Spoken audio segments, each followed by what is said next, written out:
They get back a motherfucker. They know what's going on. They get back a motherfucker. What's good, YouTube? Welcome back to another reaction with your boy Isaac, man. Know what I'm saying? And hope y'all feeling good, man. I'm feeling great. I'm feeling good. Know what I'm saying? This title kind of crazy, man. It caught me off guard. Man, this is like some things never change, man. This shit kind of sad a little bit, but yeah, man. If you seen the title, not clickbait. It's not. We have a familiar face returning back to the channel, man. We got my boy 1090 Jake with NBA Youngboy is facing 250 years after impersonating an elderly woman to get lean. Man, it's just like, bro, like, y'all know the funny thing about NBA Youngboy, man. And he was my favorite rapper for a very long time. Know what I'm saying? NBA Youngboy, he's still probably one of my favorite rappers. I just don't be tuning in that much no more because he kind of changed his style up a little bit. I don't really be feeling all the high-pitched, screamy, rock star, nail painting shit he got going on right now. But I feel like it's just a phase, man. He usually be going through phases and then go back to how he used to be. Neither here nor there. I don't really be listening to Youngboy as much as I was, but who knows? Funny thing about NBA Youngboy though, man, it's like whenever you think like he's doing good or he's on the straight and narrow path, like he's not going back to jail. He learned his lesson. Whenever you think, it's like, oh yeah, Youngboy, like, yeah, that's the last time. Like, some other bullshit pop up. You just be scrolling down your Instagram or your Twitter or something. NBA Youngboy arrested. You like, god damn. Like, bro, nigga, you ain't learned the first 22 times? Like, bro, I'm talking about a nigga had to be arrested like 22 times by now in his life, bro. Like, this shit is getting outrageous at this point. I just feel like every rapper that's really in the streets for real, they get that one time where they, what do I want to say? They get that one time where they go to jail and they just learn, like actually learn, and they don't go back no more after that.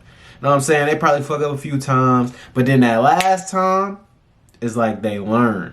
But when it comes to niggas like, hold on, let me give an example of that. Gucci was, you know what I'm saying, in and out of jail, whatever, this and that. He went to jail that last time, man. He came out, everybody saying he cloned or whatever, but nigga, shut up. That's Gucci. But the last time he came out, boy, it's like he knew better. Like, he learned. Like, that nigga's not going back to jail, bro.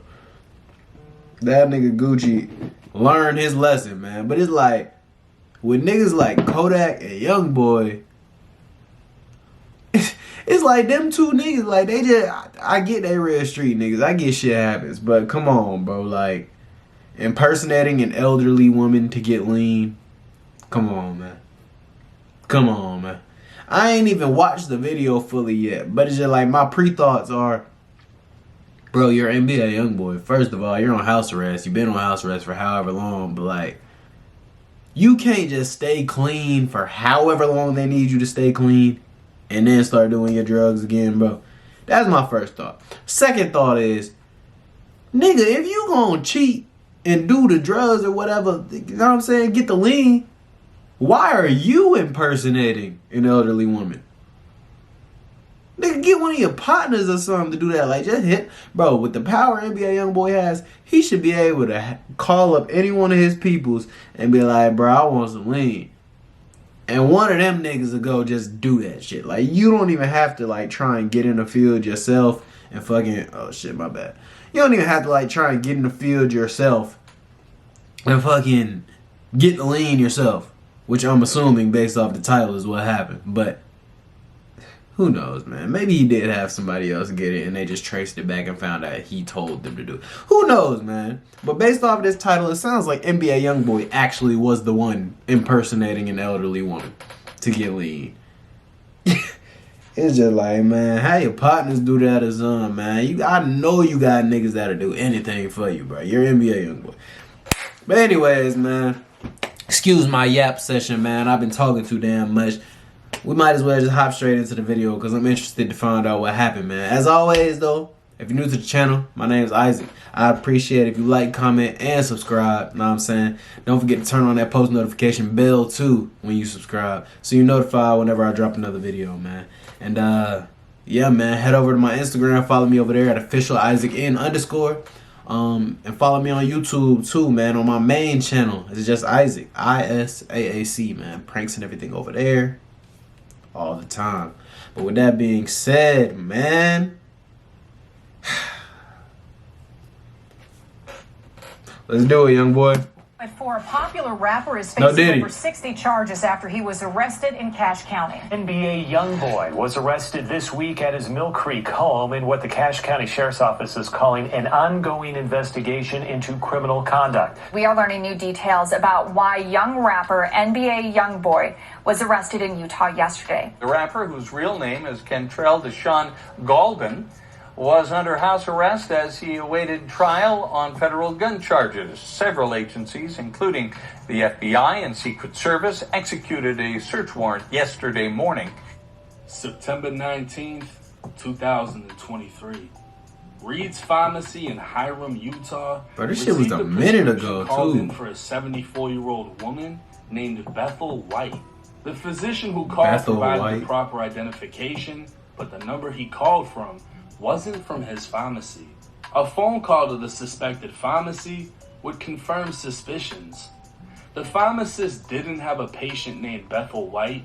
He never called in a prescription, and apparently someone's made several orders using his name that day.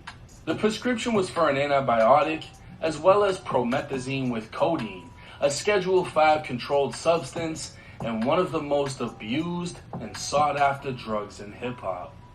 The antibiotic was most likely just to make the prescription less of a red flag. Law enforcement would wait in the parking lot of Reed's Pharmacy waiting for someone to pick up the order, but nobody came. That same day, Spencer's Pharmacy in Logan, Utah, received a call from the same suspect using the same physician's information. This time, 71-year-old Gwendolyn Cox needed promethazine with codeine. 2 weeks after the prescription was called in, a female came and picked it up, stating Gwendolyn was her grandmother. The following month, Spencer's Pharmacy received a second call requesting more lean for grandma. Spencer's obviously realized the 71-year-old didn't just drink a whole bottle of syrup in less than 3 weeks, so this time they requested a hard copy of the prescription with the patient. So the suspect on the phone hung up the call. Spencer's Pharmacy attempted to call the number back after looking up the physician's name, only to make contact with the real physician, finding out someone's been fraudulently using his credentials. On January 17, 2024, why does he keep saying his? Didn't he say it's an elderly woman? In the Larry's Pharmacy in Smithfield, Utah. It was the same deal. Another elderly woman wanted lean, and when things looked suspicious, the pharmacy called the police. An agent assigned to the Cache Rich Drug Task Force would conduct the initial investigation. Obvious similarities between the reports from the different pharmacies would lead officers to devise a plan. Contact would be made, and 2 females would arrive at Larry's Pharmacy to pick up the prescription. They'd be detained, and officers would smell a strong odor of marijuana coming from the Chevy Tahoe they drove in. With the females consenting to a search, marijuana flakes would be found around the interior, along with an empty handgun case for a .45 caliber 1911. Okay, so what I'm hearing is niggas called around on a bunch of spots, bunch of pharmacies. He tried to use the script. He tried to use some other elderly woman's name. Why does he keep saying his prescription though? That's confusing me. But title says elderly woman, and the names sound like women. Bethel, Gwendolyn, like come on. But yeah, and then apparently the cops were on to these niggas, and they decided to set them up. and they set him up to come get the shit, and it's 2 ladies. Okay, so I was wrong. Youngboy might have been the motherfucker calling and shit, but he's on house arrest. I should have known that. He sent 2 girls to go pick it up, and they got arrested. So, I mean, how the fuck? How did they trace this back to Youngboy? I'm sure 1090 about to tell us, but you know what I'm saying? How did they trace this back to Youngboy? Unless them girls got to telling, got to talking too damn much. Like, I don't know. We about to see. Claimed the marijuana wasn't theirs, and they were picking up a prescription for a friend that they refused to name. The 2 women would later be arrested for their role in the prescription fraud ring, and officers would discover the Chevy Tahoe they were riding in was registered out of Texas under a 24-year-old man named Kentrell Golden. Kentrell would be more commonly known as rap superstar NBA Youngboy. This nigga let them take the car registered under your name. Dispatch and informed that none of them made them hold dry their own whip. Needed to speak with him. During the conversation, she'd state her last name was White instead of Cox, and she'd give her birth month and date, but couldn't provide the age and wouldn't provide her address. It was very clear to the agent that Gwendolyn was using a fake voice, as this old woman sounded like a much younger male from the South. She, or he, made a statement saying, "Well, I asked her to, and she said that she'll have you call me." The terminology ax instead of ask was a dead giveaway and consistent with a southern dialect from states like Texas, Georgia, and Louisiana. The following day, a person who self-identified as NBA Youngboy's business manager attempted to contact the drug task. I mean, like, clearly it was YB or whatever, you know what I'm saying? Allegedly. But, that piece of evidence didn't really mean nothing if that's what the cops used to determine it was Youngboy. Like, because I asked her, like, it sounded like a young man from the South. Alright, cool. I get that. But the asked instead of asked part, like, come on, man.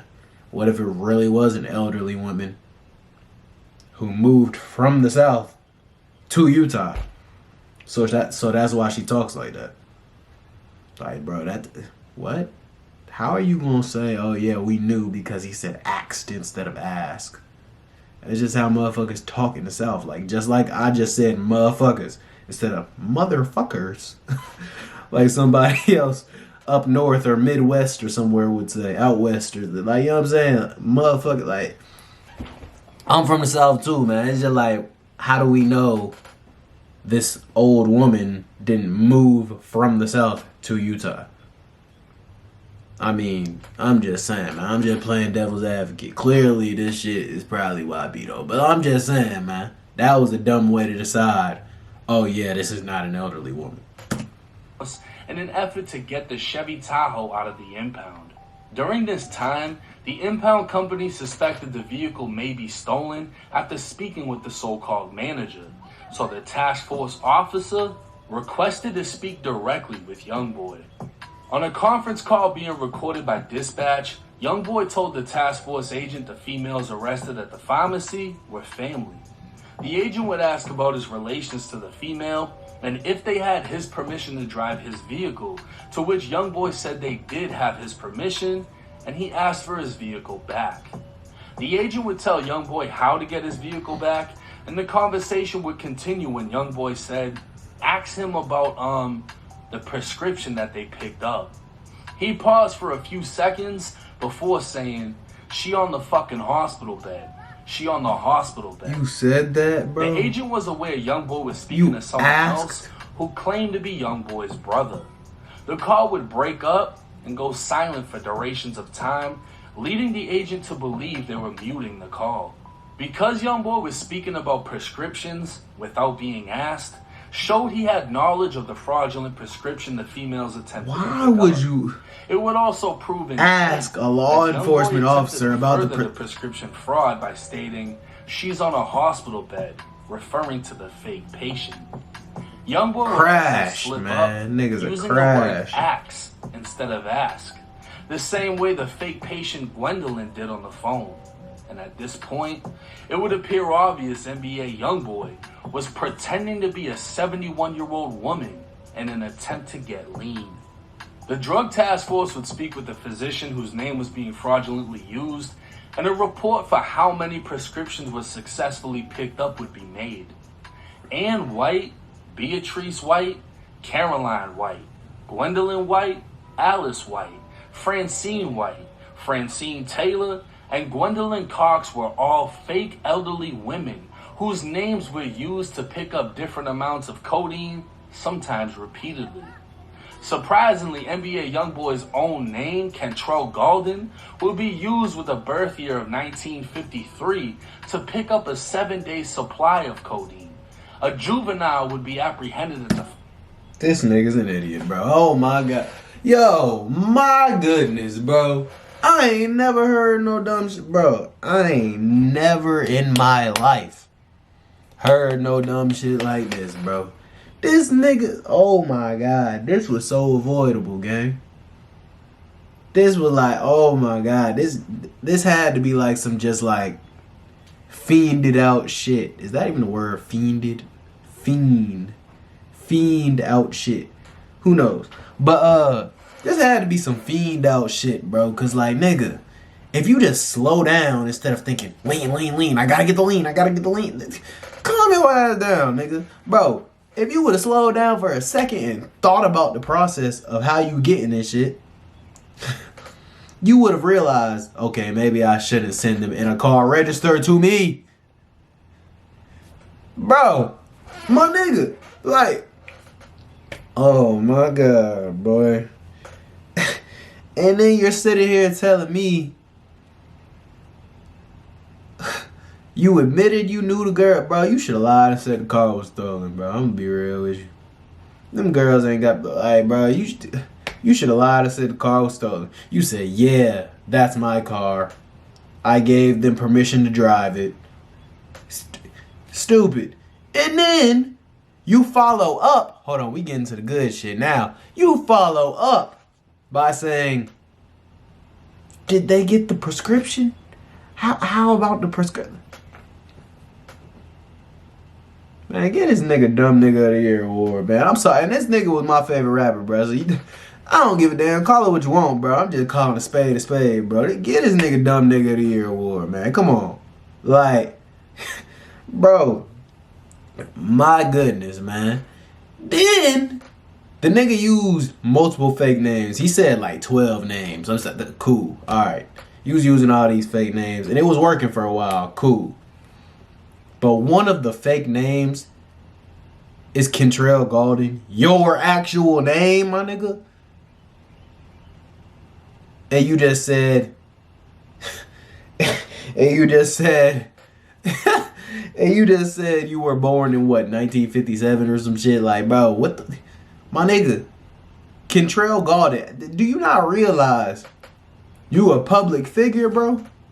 Do you not realize, like, you're probably the most sought after nigga in Utah right now? Like, fame-wise? I don't know that much about Utah. Maybe not the most, but he's definitely top 2. I'm going to say the most because that's all I know about Utah is Youngboy and the Utah Jazz, nigga. But you didn't think hearing Kentrell Gaulden, you didn't think motherfuckers like at least somebody was gonna know, oh shit, that's NBA Youngboy name. They already was on to you over calling 4 different pharmacies and fucking up. Like, my goodness, man. This nigga used his actual name. Get this nigga Dumb Nigga of the Year award, man. My God, bro. See, after attempting to pick it up. Additional donkey of the day for real. Youngboy's real name and real birth date by someone in Houston, Texas. Real birthday too. Come on, it was discovered the same white Tahoe registered in Texas that the females were arrested in could be seen in one of Youngboy's music videos. Further investigation into Youngboy was conducted after he was identified as the primary suspect.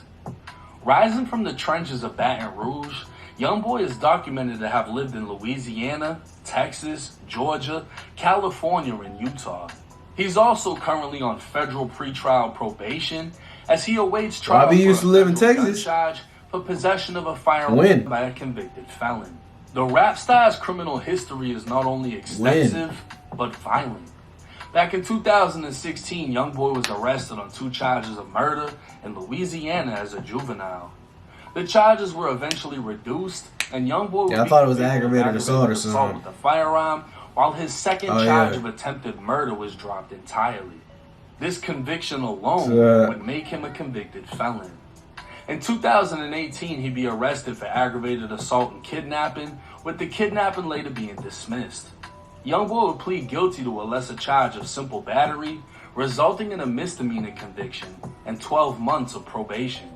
In 2019, Youngboy would be arrested for marijuana in Georgia, and in 2020, he'd be arrested in Louisiana for possession of a firearm by a convicted felon, distribution of marijuana, possession of a controlled substance, illegally carrying a weapon, illegal possession of a stolen firearm, and possession of a controlled substance. In 2021, the feds would indict Youngboy for his Louisiana gun charge, and 3 years later, he'd still be on pretrial release. Youngboy has been identified by the FBI as the leader of the NBA Street Gang. The gang itself is a group of Youngboy's associates that have been classified as a gang because of their structure, affiliation, and violent behavior. Youngboy's music is heavily influenced by that behavior, as he is consistently rapping about shooting and killing people, using drugs, and having a strong dislike for law enforcement. The rap star currently resides in Huntsville, Utah, within a multi-million-dollar mansion. Thought it was in Salt Lake. Digger Mountain. With an ankle monitor, Youngboy needs approval to leave his home for any reason, to the point that it doesn't even matter if it's a doctor's appointment. All guests that enter Gravedigger Mountain also have to be approved by his federal probation before entering the property. The same suspects that would be caught up attempting to pick up fraudulent prescriptions were all on Youngboy's visiting list. On April 16, 2024, a search warrant was executed on Gravedigger Mountain. Everyone within the mansion was detained, including Youngboy, and after being read his rights, he agreed to an interview. Youngboy was asked about the presence of firearms inside of the home. He said a gun belonging to his wife was inside, and Youngboy was asked if he ever handled the gun or if his DNA would be found on the gun. He denied that his DNA would be found, but stated 2 days earlier he had picked the gun up and moved it from an open area, placing it inside of a drawer. He'd claimed that was the only time he touched the gun, further stating his wife always has the gun within reach throughout the house. Youngboy was asked about prescription drugs in his house, and he'd state he has a prescription for promethazine.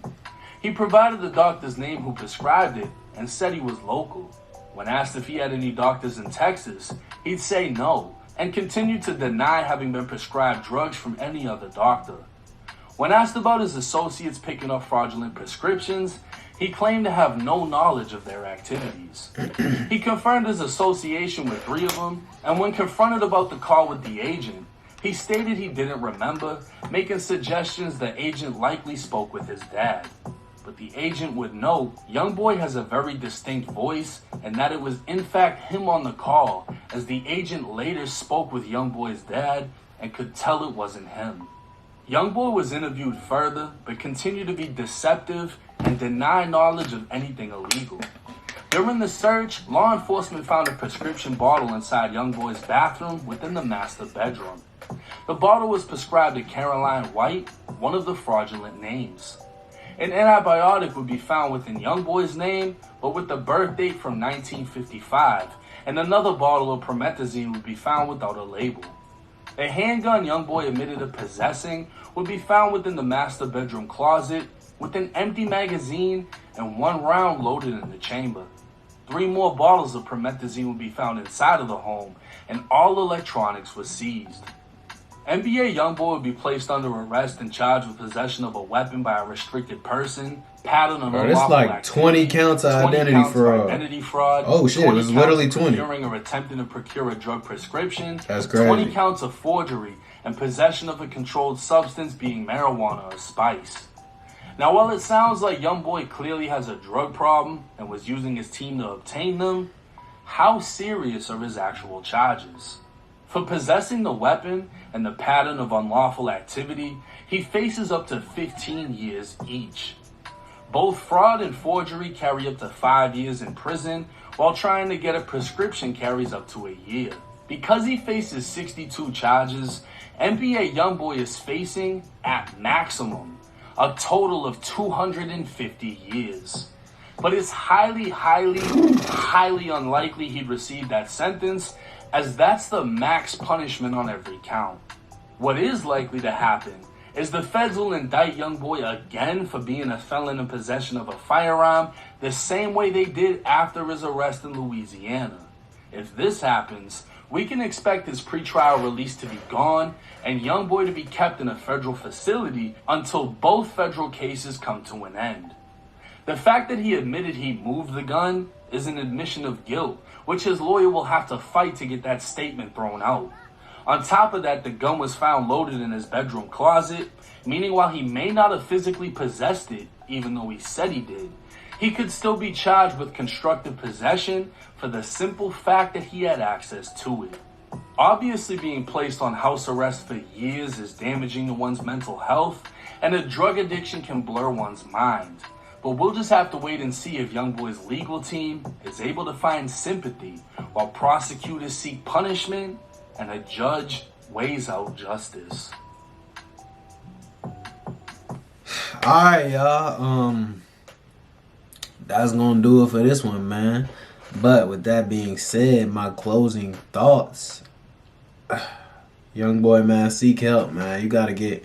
Yo, hold on. Focus, gang. Focus. There we go. Anyways. Yeah, man, you gotta get help, man.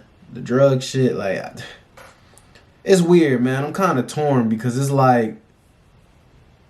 When you on house arrest for as long as this nigga been on house arrest, what, 3 years? 3.5? Almost 4 years, maybe? When you on house arrest for as long as this nigga been on house arrest, and it's like... This nigga's already had drug issues in the past. It's like, bro... What else is there to goddamn do? Man, let me let y'all in on a little secret, man. I used to smoke a lot, man. Like, smoke weed and shit. That's the only drug I did. I don't drink alcohol for real. Well, barely. I really, really barely drink alcohol. But I've never done any other drug in my life. Well, okay. I'm like, man, this shit look crazy.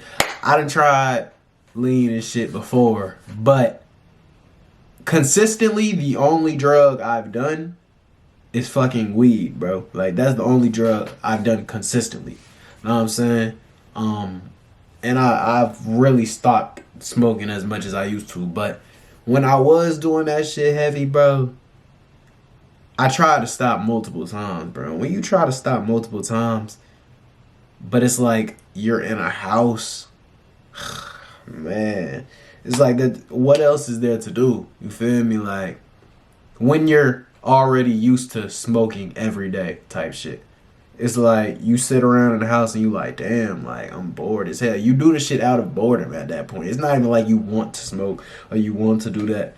You do the shit out of boredom, bro. I feel like the best way to just do something, I mean, not do something, the best way to get off of something like a drug or whatever is to just truly have no access to that shit. Like, when I just didn't have no access to weed, like, I said fuck all that, like, I stopped and I started filling my time with other productive things. If you trying to kick a drug, man, you know what I'm saying, limit your access to it as much as possible. You feel me? Limit motherfuckers around you who have access to that shit, because they're gonna tempt you and make you have thoughts. And then fill your day up, fill your time with other productive shit that you could be doing. Like working.